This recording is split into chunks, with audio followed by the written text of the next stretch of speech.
Hello नमस्कार दोस्तों, आपका अपने यूट्यूब चैनल एग्ज़ाम हेल्पर में हार्दिक स्वागत और अभिनंदन है। साथियों, हम बात कर रहे हैं टीचिंग मेथड के पीवाईक्यू सीरीज़ की। तो साथियों, टीचिंग मेथड जो आरपीएससी सेकंड ग्रेड के यहाँ पर साइंस के साथियों जो टीचिंग मेथड है वो यहाँ पर मैं आपको बताने जा रहा हूँ। तो साथियों, टीचिंग मेथड जो है मेरे दोस्तों, उस पर हमने कई पहले भी वीडियो डाला है। तो ये पीवाईक्यू प्रश्न है, पुराने प्रश्न है, जो कि ये जो प्रश्न पत्र आप देख रहे हैं साथियों 2018 का है।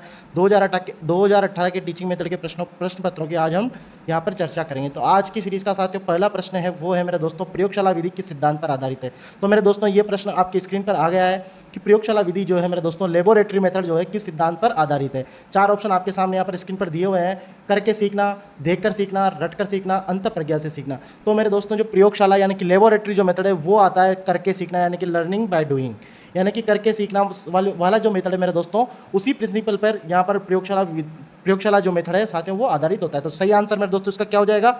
Answer number 1। साथियों, अगर आप चैनल पर नए हैं तो अभी तक आपने चैनल को शेयर भी नहीं किया और सब्सक्राइब भी नहीं किया, तो प्लीज़ मेरी आपसे रिक्वेस्ट है कि अपने चैनल को आप सब्सक्राइब जरूर करें। निम्नलिखित में से श्रव्य दृश्य शिक्षण सामग्री के प्रयोग का सिद्धांत नहीं है। तो मेरे दोस्तों, यहाँ पर ये प्रश्न थोड़ा इन्होंने बहुत ही बारीकी से पूछा है। ये पूछ रहा है दृश्य श्रव्य यानी कि audio video aids, audio video जो साथियों ऑडियो विजुअल जो टीचिंग एड्स होते हैं मेरे दोस्तों, उनमें से कौन सा सिद्धांत साथियों मेरे दोस्तों, इसका ये चार ऑप्शनों में से एक ऑप्शन नहीं का चुनना है। तैयारी का सिद्धांत, प्रस्तुति का सिद्धांत, चयन का सिद्धांत, अवलोकन का सिद्धांत। तो मेरे दोस्तों, बात की जाए यहाँ पर कि जब ऑडियो विजुअल जो साथियों शिक्षण सामग्री होती है मेरे दोस्तों, उसमें तैयारी का सिद्धांत काम आता है और प्रस्तुति का सिद्धांत यहाँ पर प्रेजेंटेशन तो आपको करना ही पड़ेगा। सिलेक्शन का सिद्धांत यानी कि थ्योरी ऑफ सिलेक्शन, वो भी चयन का सिद्धांत भी आपको करना पड़ता है। लेकिन मेरे दोस्तों, अवलोकन का जो सिद्धांत है, अवलोकन की जो थ्योरी है मेरे दोस्तों, ऑब्जर्वेशन की जो प्रिंसिपल है, वो सिर्फ यहाँ पर मेरे दोस्तों वीडियो विजुअल्स यानी कि दृष्टि सामग्री में ही काम में आता है, न कि श्रवण सामग्री में। श्रवण सामग्री में आप अवलोकन नहीं कर सकते। अतः इसका सही आंसर मेरे दोस्तों क्या होगा? अवलोकन का सिद्धांत। जबकि यहाँ पर क्वेश्चन में क्या पूछा गया? दृश्य श्रव्य शिक्षण सामग्री। अतः इसके लिए मेरे दोस्तों इसका सही आंसर क्या चल जाएगा? अवलोकन का सिद्धांत। अगला प्रश्न साथियों स्क्रीन पर वो है निम्नलिखित में से कौन सा कार्य शिक्षक का नहीं है। अब आप सब शिक्षक बनने जा रहे हैं तो मेरे दोस्तों इसका तो आंसर आप ही बता दीजिए कि कौन सा कार्य शिक्षक का नहीं है। ऑप्शन पहला है नियोजन, दूसरा है निर्देशन, तीसरा है बजट बनाना, चौथा है परामर्श। तो मेरे दोस्तों, शिक्षक जो है मेरा दोस्तों, टीचर जो है वो प्लानिंग भी करता है, बच्चों को गाइडेंस भी देता है, प्लानिंग भी करता है, लेसन प्लान जो बनाता है, पाठ योजना बनाता है, वार्षिक योजना बनाता है, ईयर प्लान बनाता है, काउंसलिंग भी बच्चों की करता है, यानी कि उनको परामर्श भी देता है। लेकिन बजट का जो काम है मेरे दोस्तों, वो शिक्षक का नहीं है। वो वहाँ का जो मैनेजमेंट है साथियों, जो वित्तीय मैनेजमेंट है वो उनके अंदर में आता है। अतः बजट बनाने का काम मेरे दोस्तों यहाँ पर शिक्षक का नहीं आता। सही आंसर मेरे दोस्तों इसका क्या चला जाएगा? ऑप्शन नंबर 3, यानी कि बजट बनाना जो है मेरे दोस्तों शिक्षक का कार्य नहीं है। अगला क्वेश्चन अपन चलते हैं यहाँ पर। 134वां प्रश्न है, एनसीएफ 2005 किस संस्था द्वारा बनाया गया है। साथियों, बहुत ही हिट प्रश्न है, कई बार पूछा गया है कि एनसीएफ 2005 किस संस्था द्वारा बनाया गया है। पहला है एनसीईआरटी, दूसरा है एनयूईपीए, तीसरा है एनसीटी, चौथा है एनसीटी और तीसरा है एनआईए। तो मेरे दोस्तों सही आंसर जो इसका जाएगा एनसीएफ 2005 साथियों किसने बनाया? वो बनाया साथियों मेरे दोस्तों एनसीईआरटी ने। तो एनसीईआरटी आपकी जानी मानी जो एक संस्था है, वो यहाँ पर एनसीएफ 2005 की जन्मदात्री यानी कि उसको पैदा करने वाली, इसको बनाने वाली संस्था है। अगला ऑप्शन साथियों अगला जो प्रश्न है मेरे दोस्तों स्क्रीन पर, वो है 135वां। 2018 के साथ जो पीवाईक्यू है, यानी कि 2018 में जो भर्ती हुई थी मेरे दोस्तों, उसका जो एग्जाम हुआ था उसके पीवाईक्यू यहाँ पर सेकंड ग्रेड के साइंस सब्जेक्ट के मैं आपके सामने पेश कर रहा हूँ। और अगर आपके चैनल कैसा लगा वो कमेंट बॉक्स में जरूर बताएं। तो साथियों मेरे दोस्तों, किस दस्तावेज में विद्यालय शिक्षा में परीक्षा प्रणाली को लचीला और मित्रवत बनाने की अनुशंसा की गई है। तो साथियों, जो परीक्षा प्रणाली है वो किस दस्तावेज के माध्यम में किस दस्तावेज में बताया गया है कि उसको लचीला बनाए, उसको मित्रवत बनाए, यानी कि उसको फ्लेक्सिबल बनाए और फ्रेंडली बनाए। राष्ट्रीय शिक्षा नीति 1986 में, प्रोग्राम ऑफ एक्शन 1992 में, एनसीएफ 2005 यानी कि राष्ट्रीय पाठ्यचर्या रूपरेखा 2005, राष्ट्रीय ज्ञान आयोग 2007। मेरे दोस्तों, ये प्रश्न तो आपका क्लियर होगा ही सही। इस प्रश्न में आपके 4 प्रश्न दूसरे भी क्लियर हो रहे हैं। अब वो पूछ लेगा राष्ट्रीय शिक्षा नीति कब आई? 1986 में। प्रोग्राम ऑफ एक्शन कब आया? 1992 में। राष्ट्रीय पाठ्यचर्या रूपरेखा कब आई? यानी कि एनसीएफ 2005 में आया। राष्ट्रीय ज्ञान आयोग कब बना? 2007 में बना। तो मेरे दोस्तों, आप साथ के साथ इनको भी याद करते हुए चलते हैं।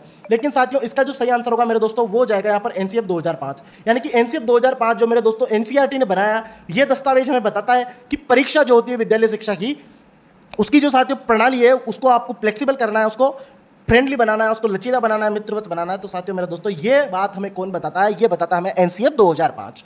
अगला प्रश्न साथियों स्क्रीन पर है 136वें नंबर का, वो है मेरे दोस्तों, निम्न में से कौन सा शैक्षिक उद्देश्य आरसीईएम पद्धति के अंतर्गत सृजनात्मकता वर्ग में सम्मिलित नहीं है? अब मेरे दोस्तों आप जब बात करते हैं तो टीचिंग जो साथियों एजुकेशनल जो यानी कि शिक्षण उद्देश्य है मेरे दोस्तों, एजुकेशनल जो ऑब्जेक्टिव है मेरे दोस्तों, उसमें कई प्रकार के यहाँ पर कैटेगरी बनाई गई। उनमें से एक प्रकार है मेरे दोस्तों आरसीईएम मेथड, यानी कि आरसीईएम जो मेथड है मेरे दोस्तों, ये आपने अगर रीड की तैयारी करोगी तो वहाँ पर बड़े अच्छे से दिया हुआ है आरसीईएम मेथड, और जो कई सारे जो मेथड उनके बारे में बताया गया। तो साथियों आरसीईएम का जो साथियों उसके अंतर्गत एक सृजनात्मकता वर्ग आती है। सृजनात्मकता वर्ग में से निम्न में से कौन सा एक इसका पार्ट नहीं है? यहाँ पर ऑप्शन दिया गया है साथियों, मूल्यांकन है, संश्लेषण, विश्लेषण, सत्यापित। सत्यापित को साथियों अगर हम बात करें तो यहाँ बताएंगे वेरीफाई। तो मेरे दोस्तों इसका जो सही आंसर जाएगा मेरे दोस्तों वो जाएगा वेरीफाई। यानी कि जो ऊपर की जो 3 ऑप्शन है, मूल्यांकन उसमें पाया जाता है, संश्लेषण विश्लेषण की क्रिया सृजनात्मकता में पाई जाती है, लेकिन वेरीफाई का जो प्रोसेस है मेरे दोस्तों वो सृजनात्मकता में नहीं पाया जाता। साथियों अगला प्रश्न है मेरे दोस्तों, वो है प्रश्न पत्र के ब्लूप्रिंट से। ब्लूप्रिंट से साथियों एक प्रश्न हमेशा बनता ही बनता है, प्रश्न पत्र के नील पत्र के संबंध में कौन सा विकल्प सही नहीं है? ये भी नहीं का प्रश्न पूछ लिया। उद्देश्य को वेटेज देते ही हैं, शिक्षण विधि को वेटेज देते हैं या नहीं देते, ये आपको बताना है। प्रश्नों के प्रकार को वेटेज देते हैं, विषय वस्तु को वेटेज देते हैं। तो मेरे दोस्तों प्रश्न संख्या 37 जो बता रहा है कि which of the following option is not correct in the relation to blueprint of a question paper. तो मेरे दोस्तों क्वेश्चन पेपर में जो मेरे दोस्तों ये है कि ये जगह आप ब्लूप्रिंट के माध्यम से जब आप एक क्वेश्चन पेपर बनाने जा रहे हैं तो उसमें साथियों किस किस का वेटेज आप ध्यान में रखोगे? तो साथियों सबसे पहले ऑब्जेक्टिव्स यानी कि उद्देश्यों का तो वेटेज आपको ध्यान में रखना ही रखना है।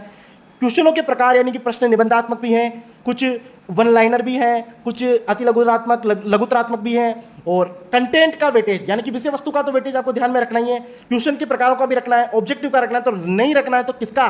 टीचिंग मेथड का। टीचिंग मेथड का वेटेज आपको कहाँ ध्यान रखना होता है मेरे दोस्तों? वो रखना होता है आपको जब आप टीचिंग करवा रहे हो, जब बच्चे को आप पढ़ा रहे हो तब आपको टीचिंग मेथड का वेटेज ध्यान में रखना है कि टीचिंग मेथड में किस प्रकार की विधि में अभी काम मिलूँ। तो यहाँ पर इसका सही आंसर मेरे दोस्तों क्या चल जाएगा?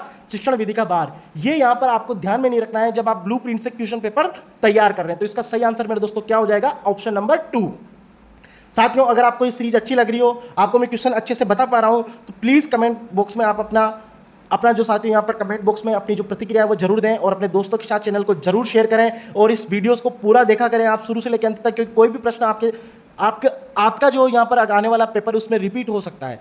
रेखीय अभिक्रमित अधिगम का प्रतिपादन किसने किया? तो मेरे दोस्तों क्रो ने, थॉर्नडाइक ने, बीएफ स्किनर ने, एस स्टीवंस। तो मेरे दोस्तों ये 4 बड़े नाम आपके सामने आ गए हैं। लीनियर प्रोग्राम जो लर्निंग है मेरे दोस्तों वो किसने दी थी? वो दी थी बीएफ स्किनर ने। तो साथियों जाना पहचाना नाम है, सीधा हिट क्वेश्चन है, इसको सीधा आप याद कीजिए कि बीएफ स्किनर ने मेरे दोस्तों कौन सा दिया था यहाँ पर? रेखीय अभिक्रमित अधिगम।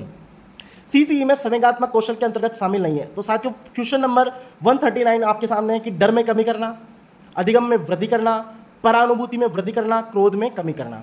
तो साथियों सीसीई जो है मेरे दोस्तों, सीसीई आप जानते हैं क्या होता है? तो सीसीई में इमोशनल स्किल, तो साथियों भावनात्मक जो स्किल है मेरे दोस्तों उसके अंदर कौन सा शामिल नहीं है वो अपन को देखना है। तो मेरे दोस्तों यहाँ पर अगर आप बात करें तो डर में आपको कमी करनी है, डर यहाँ पर भावनाओं से जुड़ा हुआ है, बिल्कुल सही शामिल करना है। यहाँ पर आपको मेरे दोस्तों परानुभूति जो भी भावनात्मक कौशल है, संवेगात्मक कौशल है, उसमें भी आपको वृद्धि करना है, ये भी अच्छी बात है। क्रोध में आप वृद्धि नहीं करेंगे, क्रोध में आप कम ही करेंगे, तभी आपका संवेगात्मक संतुलन अच्छा बनेगा। तो यहाँ पर ये भी यही बात कर रहा है कि क्रोध में आपको कमी करना सीखना चाहिए। तो साथियों ये भी बात है। लेकिन बात करें साथियों अधिगम में वृद्धि करना, अधिगम में वृद्धि करना एक पॉजिटिव बात है, अच्छी बात है। लेकिन मेरे दोस्तों ये जो बात आएगी ये संवेगात्मक स्किल में नहीं आएगी। संवेगात्मक स्किल में आपके संवेगात्मक जो व्यवहार होते हैं वही आते हैं। अधिगम साथियों संवेगात्मक अधिगम जो है वो एक पढ़ने से संबंधित यानी कि उसके टीचिंग से संबंधित पक्ष है, न कि यहाँ पर इमोशनल यानी कि भावनात्मक संवेगात्मक कौशल है। तो साथ इसका सही आंसर मेरे दोस्तों क्या चल जाएगा? यहाँ पर अधिगम में वृद्धि करना। बाकी जो 3 ऑप्शन है मेरे दोस्तों वो सही है। डर में कमी करना यहाँ पर सही बात है कि विद्यार्थी जो है वो कम डरे, वो निडर बने, और अच्छी परिस्थितियों यानी कठिन परिस्थितियों में भी स्वयं का संवेगात्मक जो संतुलन है वो उसका अच्छा बना रहे। अगला प्रश्न स्क्रीन पर साथियों मेरे दोस्तों आया है, वो है विद्यालय के प्रारंभिक 10 वर्षों में सभी छात्रों को विज्ञान एवं गणित को अनिवार्य रूप से सामान्य शिक्षा के रूप में पढ़ाया जाना चाहिए। ये सुझाव किसका है? साथियों आप जो पढ़ रहे हैं कक्षा 10 तक विज्ञान और गणित अभी जो अनिवार्य है, उसके बाद फिर आप यहाँ पर अलग अलग सब्जेक्ट यहाँ पर ऑप्शन के अनुसार अपन लिए जाते हैं, वो किस आयोग के द्वारा यानी किस समिति या किस आयोग ने यहाँ पर ये बात कही थी कि प्रारंभिक 10 वर्षों में सभी छात्रों को विज्ञान और गणित पढ़ाई जाए। तो सबसे पहले आता है यहाँ पर कोठारी आयोग, दूसरा है यशपाल समिति, तीसरा है ईश्वर भाई पटेल समिति और मुदालिया राय। तो साथियों ये बात जो कही थी वो कही थी कोठारी आयोग ने। कोठारी आयोग साथियों बात करता है विज्ञान और गणित तो प्रारंभिक 10 वर्षों के लिए छात्रों के लिए अनिवार्य रूप से पढ़ाई जाए, ये बात कोठारी आयोग करता है। कोठारी आयोग मेरे दोस्तों कब आया था? कोठारी आयोग आया था मेरे दोस्तों 1964 में। तो साथियों आज के प्रश्नों में मैं यहाँ तक ही बात कर रहा हूँ, अगले जो प्रश्न है उसके लिए मैं अलग से वीडियो फिर जल्दी अपलोड करता हूँ। इसके साथ ही साथियों अगर आपको ये वीडियो कैसा लगा कमेंट बॉक्स में जरूर बताएं और अपने दोस्तों के साथ शेयर करें। थैंक यू दोस्तों।